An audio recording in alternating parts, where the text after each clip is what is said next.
go ahead and get started. We just love coming in to do this training every year, believe it or not. It's one of the few times that we get to see everybody face to face, that we get to see everybody at the same time. So we are very, very happy to be here this morning. And some of this material that we're going to be talking about, you all have had before, but it's only once a year. So we need to repeat some of this information required by the DOT. Now, I did see somebody yawn back there. Did somebody yawn? A good stretch. But the exciting thing about federal regulations this morning is that we have prizes. So throughout the presentation, we're going to be asking questions about it, and we have prizes for people who are paying attention. Does that sound exciting? All right, okay, prizes. So with me today, I'd like to introduce you to my esteemed colleagues. First is Bobby Jager from the Employee Assistance Staff. She's one of our Employee Assistance professionals. Many of you may have talked to her about different DOT issues, about medical return to work issues, and she's a fantastic resource in our office. And then also with us today is Kim Chisholm. Kim does a lot of the DOT work, and she's the one that helps organize our random testing. She does our wellness program, so she's going to be talking with us a lot about the work that she does. So we are very excited to have Kim here today, too.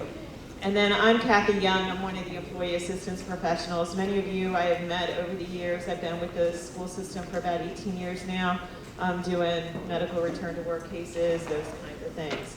So we're going to jump right into it and start off with talking about the EAP. How many of you are familiar with EAP? Say, okay. I want to see everybody jumping up and down like, yes, we're familiar with EAP. One of the things that I just wanted to mention to you is that we provide a whole wide range of services. Sometimes people only consider the DOT work that we do or the medical return to work that we do, but we also offer services to employees and family members on a wide range of personal or work-related issues. So if something's impacting you in some way, by all means, give our EAP staff a call, and we are more than happy to help you out. We offer individual services, we offer some work through DOT, we offer support groups. So when in doubt, call EAP and we're more than happy to help you out. And these services are absolutely free of charge. So there's no cost to coming to EAP. We are located, how many of you know where New Directions is? Some of you do that bus run. We're in the Clarendon area of Arlington, right across from Whitlow's, about a half a block up from Whole Foods. We're located at the intersection of Wilson and Fillmore. We have plenty of free parking available. So it's a nice area in Clarendon, but we do have parking available. So one of the questions that we get asked a lot is the EAP confidential? If I have a personal issue, if I have a problem with my, going on at work, why should I come to EAP? Will my employer find out? And the EAP is confidential. One of the things that's important to know is that there are certain aspects of EAP work that we do, such as the DOT work or the medical pieces, that we do need to consult a lot with HR or with the federal guidelines on that. We're going to get into that a little bit later on. However, just if you're coming because you're stressed about a relationship or you're concerned about one of your children, unless required by law, those meetings are strictly confidential. And sometimes the APS will allow you to come at work time. At that point, you do need to let your supervisor know that you're coming. Primarily, those are the medical cases or the DOT cases that we're dealing with. Otherwise, we have very flexible hours so that you never need to let your supervisor know. Most of our bus drivers that come for personal related issues come in between their morning and afternoon runs. However, we do have early morning appointments available. We do have some limited after school appointments available as well. The next slide we're going to talk about is one of the questions in terms of transportation that we get the most questions about, which is why do I have to go through EAP if I have a medical issue? So the reason why, and we hold this near and dear to our heart, is because we have a confidential location to hold on to all of people's medical records. So for example, and can you hear me? I feel like I just went out. Can you hear me? Can you hear me now? Can you hear me now? All right. So So let's say we have an employee, I've had an employee that I've been working with that has gone out on a medical issue, and they say, why do I have to come back through EAP? One of the main reasons is just to say if there's any restrictions that are involved, and we just want to make sure that people are able to do their job safely. Now, the reason why EAP is involved in this, very important. If you have a medical issue, do you necessarily want everybody to know what's going on? No, and that's exactly why. So we have a place to keep all of the medical information confidential, so that when we talk with your supervisor, we talk with HR about any restrictions that you may have or your ability to return to work, we're only reporting on your ability to do your work. So that's the reason why EAP is involved in that. We get a lot of questions about that, so if you have any personal questions about that, I would suggest that you talk with Bobby or me after the presentation, because these are really all handled on a case-by-case issue. So, yep, that's pretty much it. And ultimately what we do is we review this, the restrictions that you may have with your supervisor and or with HR, just to make sure you're safe to do your job. Any particular questions on that? Pretty straightforward. Good morning, good morning. Good morning. Welcome to another school year. It's definitely great to see so many familiar faces. Also want to welcome a lot of new employees that's joining us this year. Is everyone familiar with your site's Wellness Ambassador? No. Anyone know who your Wellness Ambassador is? Amber, can you wave your hand? Now you can put the face with the name. I know a lot of new people are meeting a lot of people. She's your go-to person for everything wellness. And what a lot of you may not realize about her is she's often behind the scenes thinking of different programs and initiatives that's tapered directly to your department. They may not always plan out the different issues like cost or logistics, but she's always working on something creative just for you guys to keep you healthy and active and productive. So I just want to make sure that I say thank you once again for everything that you do. It's definitely a thank you job.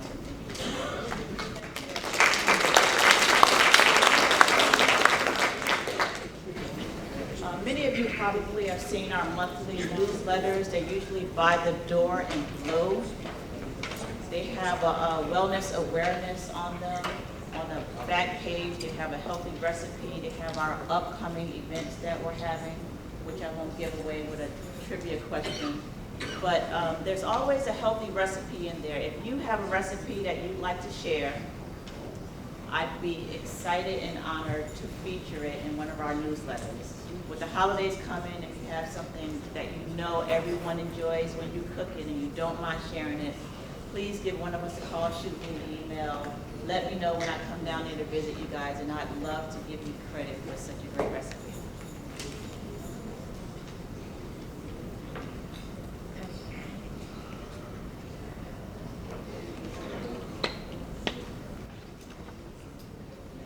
Can anyone name 3 of the tournaments that we sponsor every year? Volleyball. Who said volleyball? All right. Baseball.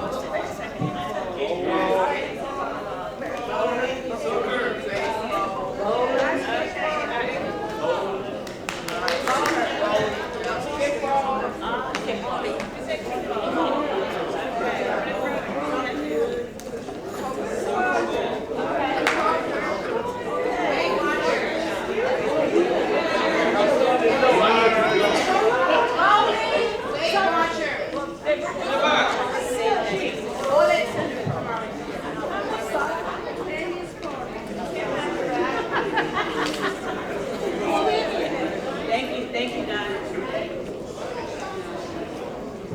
So we have kickball in the fall, we have bowling in the winter, we have volleyball in the spring. Is Ella here?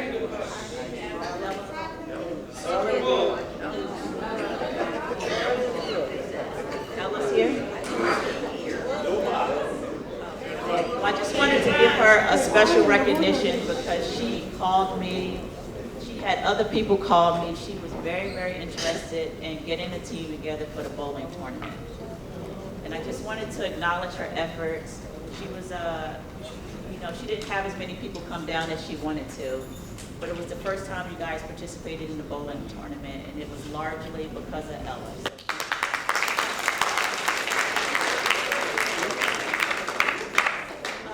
Any other people here participated in that bowling tournament? Anybody participate in the bowling tournament? The bowling tournament that we just had, were there any other participants here? So every year we have this tournament at Fort Myer. They usually kind of give us the best rate, and they expect us every year. So I think it's about February, depending on the weather. It'd be great, we'll heavily advertise it. It'd be great if more of you guys can make it. I know your schedules are pretty tight, but everyone had a really great time, and it'd be great to have you guys there again. We had the largest turnout ever came this year in February. Every lane was taken. So aside from the tournaments that we do every year, is anyone familiar with any of the other programs or the initiatives that we host every year?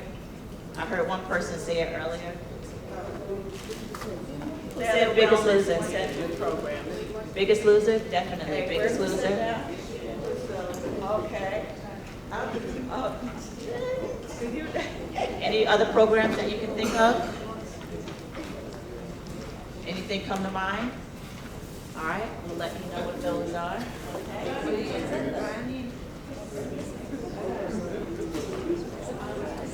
So we have the Biggest Loser, Active for Life, which we have every year in January. We have Healthy Habits that's coming out shortly around the holiday season, and Maintain, Don't Gain. Everyone knows that around, I think they say from Halloween up until the beginning of the new year is when people gain the most amount of weight. So there's no secret or mystery as to why that happens. So we have a program specifically around that, and a lot of schools really have fun with that program.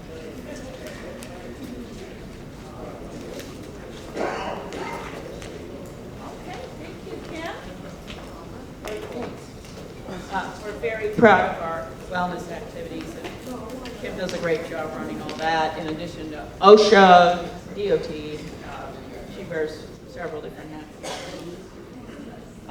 We're going to kind of transition over to talking about what employees need to know about alcohol and DOT alcohol and drug testing at this point, because now, although this applies mostly to the drivers and supervisors, and not so much to the bus attendants, we still ask all of you to hear it. So, why do we test? True or false? APS does not need to have a testing program. They just do it to keep the Arlington County citizens happy. Is that true or false? All right, good answer. Okay, so it is false. That's the next slide. All CDL drivers who operate commercial vehicles are subject to the CDL requirements on the public roads in the U.S. and are performing safety-sensitive functions or are subject to the DOT regulations on drug and alcohol testing. True. That is true. So, and so therefore, all of you CDL holders are in what we call our random testing pool. And therefore, all of you who are CDL holders also, going on to the next slide, this one here, the Inova Occupational Health Center. And I wanted Kim to talk about this because this is kind of big news here in our office. We've just been rolling out the news about the new Occupational Health Center, so Kim's going to take it at this point to let you know about it. Okay. So many of you probably are aware that the testing location is no longer on Seminary Road. For so many years, everyone's been reporting there for their random testing, for post-accident testing, reasonable suspicion, things of that nature. So the location has changed.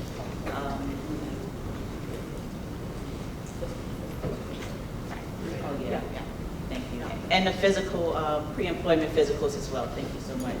So the new location, and we have a bunch of directions and maps and everything to kind of help you guys out with that, because because I know you guys often drive independently to get you to where you're going, and you can also touch base with Melissa and Darlene and the department as well. But Kathy and myself went down there just recently so that we can be prepared to answer some questions and kind of get a feel for ourselves of the new environment that you'll be going to. So a lot of people are familiar with King Street in Alexandria, and I know a big landmark is near the TGI Fridays, and there's a 7-Eleven and a KFC and a Domino's. It's a big complex. And a Dunkin' Donuts. And a Dunkin' Donuts. I'm sorry, I can't remember the cross street. It is, thank you. But it is the Shops at Summit. That's like the name of the complex. And I know there is a new location there, the second floor. So starting very soon, you guys will be going there. We'll start back to random testing now that you guys are all back from summer school. We'll start that. So keep that location in your mind, and Melissa will include those directions and a map in your testing packet that you'll get before you go to the testing facility. They do have designated parking spots for INOVA right in the front of the building as soon as you turn into the parking lot. But if you turn into the parking lot and drive all the way down toward the back of the building, and they do have many signs that says INOVA 4700, there's also an entrance all the way in the back that you can enter as well. Either one, whichever is more convenient for you. You can go into the second floor. Once you're there for the first time, it'll all be more familiar to you. They'll let you know another door that you can enter for convenience. But as always, if you have any questions at all, I know a lot of people don't go for randoms very often. Some people feel like they go all the time and they're an expert on it. But if you're ever confused about where to go, keep the phone number with you, touch base with Melissa or Darlene or myself, and we'll be able to help you out with that. And I can leave the sheets wherever's convenient here, out of the table, I guess, we can put them outside.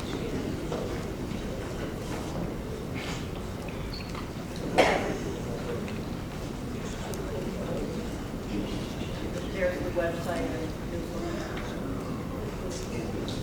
Oh yeah, please note the new phone number too. I know some of you guys already have the number stored in your phone, but please, the phone number didn't carry over, so please make note of the new phone number in the packet that you'll receive before random.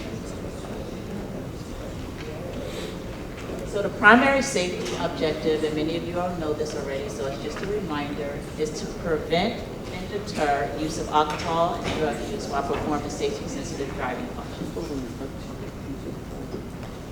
Who is subject to DOT testing? Anyone notice?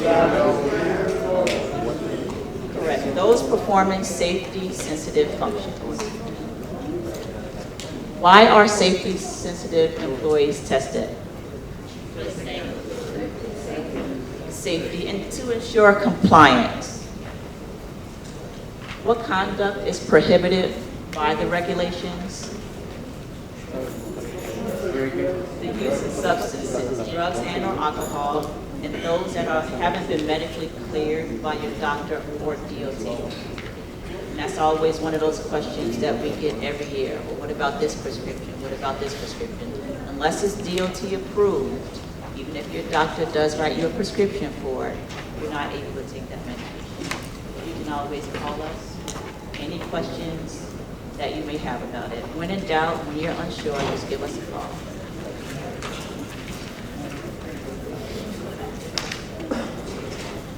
All right, now we're going to get back into quizzing you all to see if you all are awake. And I'm going to start with this group over here, and whoever's hand I see first, you get a prize.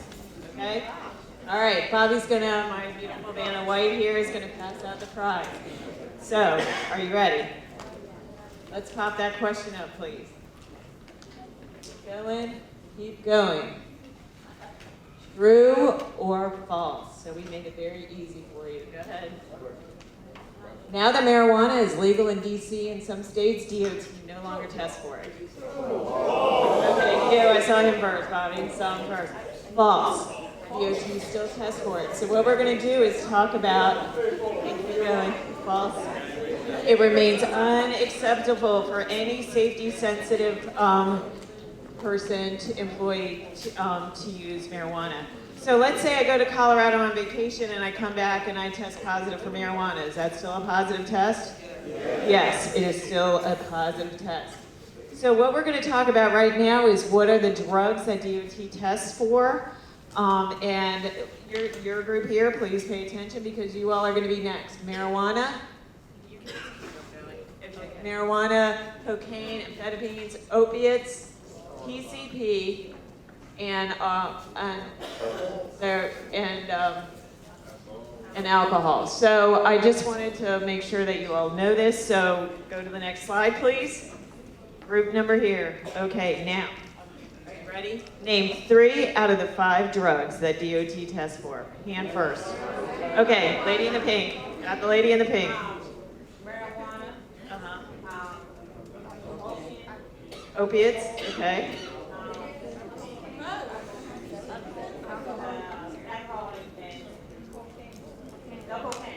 Okay. Yep. All right. Give a hand to the lady in the pink. All right. Woo! All right. So just as a review, Next slide, please. Marijuana, cocaine, opiates. That includes codeine. Where Bobby's going to talk about that later on. Morphine, PCP. Alcohol. Now this is for you all. Are you awake? Are you excited? Is this the moment that you've been waiting for all day? I can tell. All right. You are tested for alcohol at each random test, true or false? All right, I saw the gentleman back here first. True? Okay, let's try that again. You are tested for alcohol at each random test. Okay, lady in the back there, I think. Yep, false, yep. Okay, great. Okay, false. You may or may not be tested for alcohol as part of your random test. How many of you have been tested without being tested for alcohol? Here, anybody randomly tested and not been tested? Yeah. So we do not test for alcohol. Did I miss you? We have an extra one. Are you saying that she with her hand? You've never been tested for alcohol? Okay. So what is considered misuse of alcohol? And I think this is really interesting because a lot of times we get a little swayed by that because alcohol is considered a legal drug. So people are saying, why are we tested for this? So I think it's really important to know that. I've been in this field a long time, about 26 years. And one of the things that I just wanted to mention to you is that I had and this was not a transportation person, so please don't look around and say, was it you, was it you, was it you? That actually got a DUI the next day after heavy partying. His alcohol content was so high, and he got pulled over on the way to work, totally not a transportation employee, and still got a DUI. So please, please, please be conscious of not only your on-duty behavior, but your off-duty behavior as well. So misuse of alcohol, what that's considered is reporting for work or remaining at work with an alcohol concentration of 0.04. Now this person, again, was not a transportation person, got pulled over on his way to work, but had he come to work, it would have been a DOT, and gotten caught up by DOT, it would also have been a DOT violation. So just be aware of that. Using alcohol while performing safety-sensitive functions, performing safety-sensitive functions within 4 hours after using alcohol. So there is a cutoff, so please, please, please be aware of that. And using alcohol within 8 hours following an accident or until the test was administered. So if you get in an accident, do not go to your local bar, don't go to Whitlow's to relax. You need to report to the testing facility first. And if it meets the criteria, Bobby's going to talk about that a little bit later on. And alcohol misuse is a violation of DOT, and it does have consequences. So even though it's a legal drug, please, please be aware of your alcohol use as well. All right. We're going to transition over to the idea of, we get this question a lot at the office. For years, people in transportation were told to call us if they had any questions about their medication. So I've been trying to redirect people to their personal physician for these questions. We are not the doctor's office. We are not your doctor. If you have questions about your over-the-counter medication, you need to call your doctor, let them know you're a commercial driver, you have a commercial driver's license, you drive a school bus, and that if you have any questions about what they're prescribing you, if you should be driving that school bus, that needs to go to your personal physician. You should also be listing that on your annual medical review with the DOT physician, at Innova Occupational Health. So that is not a question for the agency staff. That we are not medical personnel. So I just want to make that clear. I try to say that every year. And then going on to the next slide, we're going to have to kind of, in the interest of time. So this is just a quick overview. When can you be tested? There's basically 6 times. Pre-employment, when you're in the process of getting hired, reasonable suspicion for cause, random, return to duty, follow-up, that's after you're coming back to work, or after you've been back to work, and post-accident. And I'm going to quickly say the next one is talks about pre-employment. You are required to submit to a test. In ATS, we do both alcohol and drug. And sometimes it takes a long time to get the results back. That's an issue we'll work with. Test required reasonable suspicion is the next slide. That means that one or more trained supervisors have reasonable belief that you are under the influence of alcohol or drugs. So, random, truly random. It's unannounced testing. If you have reported to work, you are expected to report to the collection site. No excuses. We often get calls saying, the employee told me he or she has a doctor's appointment at 11 a.m. They can't go to the collection site. That is not an excuse. If you're reported to work, you're expected to go to the collection site. End of story. What's that? Oh, sorry. If you have reported to work, you're expected to go to the collection site on the day of the test. It's an unannounced test. It can't be a random test if you say, oh, I'm sorry, I can't go for my random test today because I have a doctor's appointment. If you have reported to work that day, you are expected to go to the collection site, to Innova, one of the Innova collection sites that day, which are scheduled by appointment.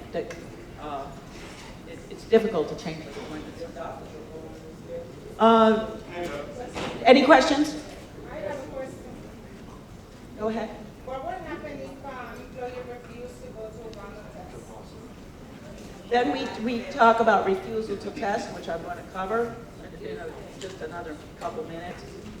We also, next slide is post-accident. That's something that your supervisor would schedule once we hear of an accident. There's certain criteria that meet the criteria for post-accident. Your supervisors are trained in that. Then we have return to duty. That's if somebody has had a violation. And then we have follow-up tests. That's, again, if somebody's had a violation. Now, here's another trivia question. Bobby, pick a section and whoever names.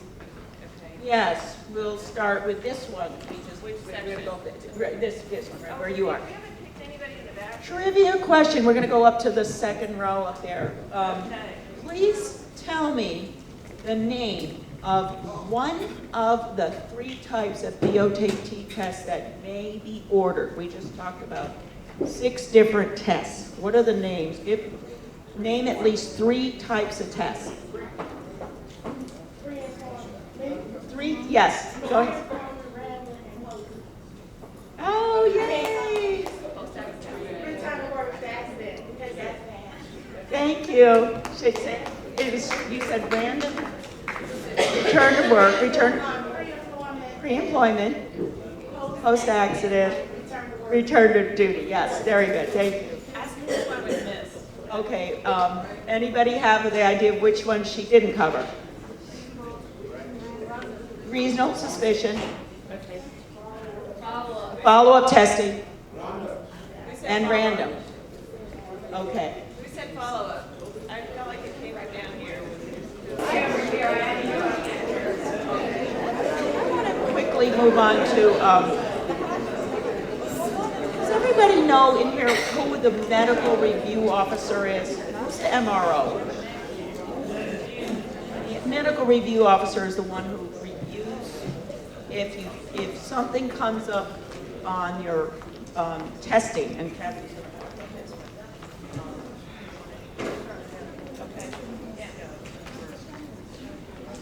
This is one of the really interesting things that happens because Bobby and I, and to some degree too, will get a question about a violation and somebody will say, how do we know a positive is a positive? And all three of us have been in this field a long time. We've heard a lot of stories. The person that determines whether a positive is a medical review officer. So what will happen is that if something comes back in the test, the medical review officer will review it. Now, the next thing that the medical review officer will do is call you to see if there's any reason why the test came back positive. In that event, here's our slide person. You've been working the whole time, so I'm going to give you a gimme. In that event, what should you do if the medical review officer calls you? Yeah, I want to give you the opportunity to have a prize because you've been working the whole time, right? What do you do? If the medical review officer calls you, what do you do? I'm going to give you a hint. Call them back. Call them back. Call them back. Okay, right? Let's give a round of applause for that answer. Woo! Exactly. Okay, because the medical review officer is the one that determines that a positive is a positive. If you have a reason that your DOT test may have come back positive, the medical review officer will work with you, and then they will report it as a negative if there's a reasonable explanation for your positive urine screen. So please call the medical review officer back. No, we're just skipping some of the other in time. Yeah, as Kathy said, you're not going to get a call. You typically would not get a call from the medical review officer unless the medical review officer had a question about your specimen. And typically they would call you to verify a prescription that you're taking, or if there's some other question. But as she said, you must call them back, and they will continue to call you for several days. At which point, if they don't reach you in a certain amount of time, then they start calling your supervisor and saying, I need you to contact the employer. And then your supervisor or the employer gets a call. So now we're going to go on to what is considered a refusal to test.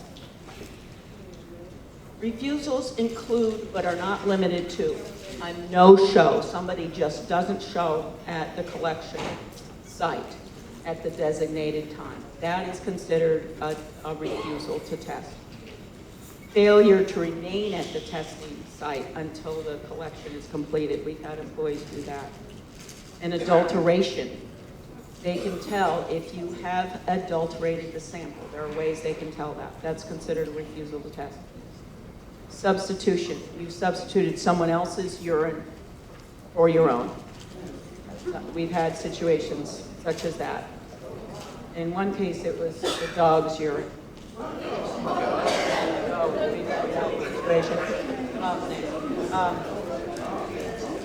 So yeah, those are all things. And then or failure to cooperate with any part of the testing process. So it's pretty inclusive, and when you're at the collection site, they follow certain procedures. So if they say this person failed to cooperate, then you failed to cooperate. This is kind of a no-brainer, but always bring your ID with you to the collection site, your driver's license. You wouldn't believe it. I've had employees go there, and then they call me or call Cam, and the employee showed up without their ID, no license, no ID. So, and then on to the next slide.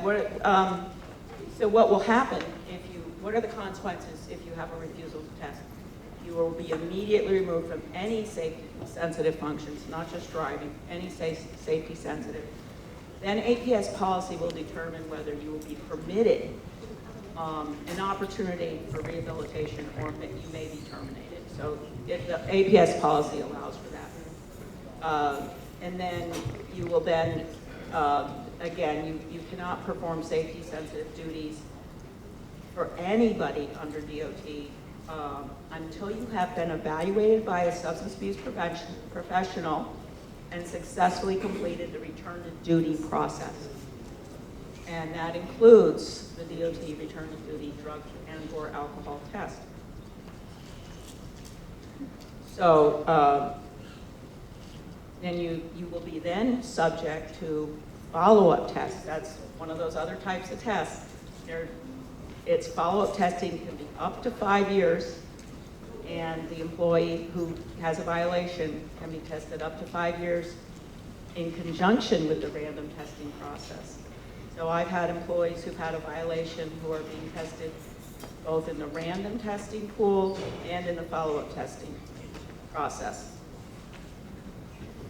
So, and then the big question I've had employees ask me, let's say they had a violation with JBL Trucking Company. That's where they worked before they came to APS. And they want to know, you know, when I get hired here at APS, are my results from there going to follow me here? The answer is what? Yes. Why is that? What happens when you apply for the new job? What is APS required to do? They have to reach out to your old job and find out if you had a violation, right, at your previous job driving. So yes, they are required to just, you know, even, so if you leave the APS and go work for another school system or another place where your CDL is required, the same thing happens. Your new job is required to reach out to the employment office at APS. You will be asked to sign something at the job you're applying to that says that you are agreeing to this arrangement, that your records go. This is something Kim does. And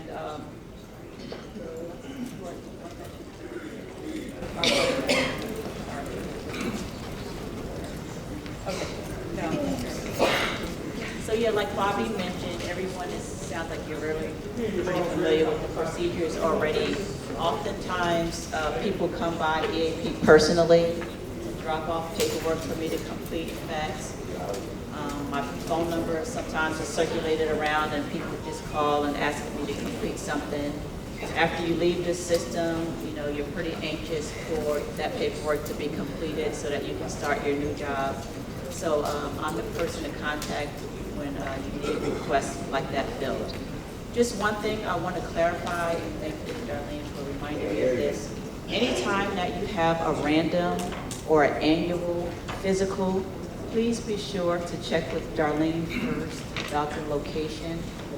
Because we don't want you going to different locations that you don't have an appointment for and get confused about that. So just to reiterate, if you have an annual physical scheduled or a random test, please make sure you check with Darlene first to make sure that you have the correct location to report. Make sense? You have the website and the phone number. It's a great website full of information on anything you want to know about DOT, federal motor carriers. They're very open to questions. If you have any questions, a lot of good information on the website there. I know it's more trivia questions. So as we're wrapping up, and thanks again for your attention. I know it's been a long morning already, but as we're wrapping up, can anyone, does anyone remember where EAP is located?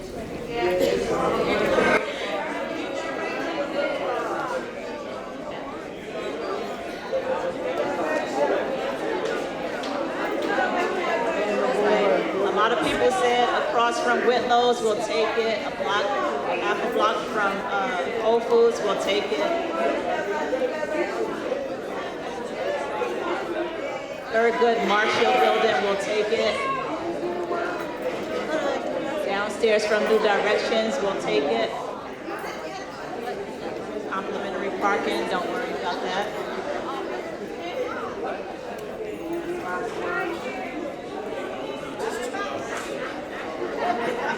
All right, one more question. We'll let you get out of here. Can you name 3 EAP staff members? It's like, don't put me on the spot. Don't put me on the spot. I heard someone say Bobby.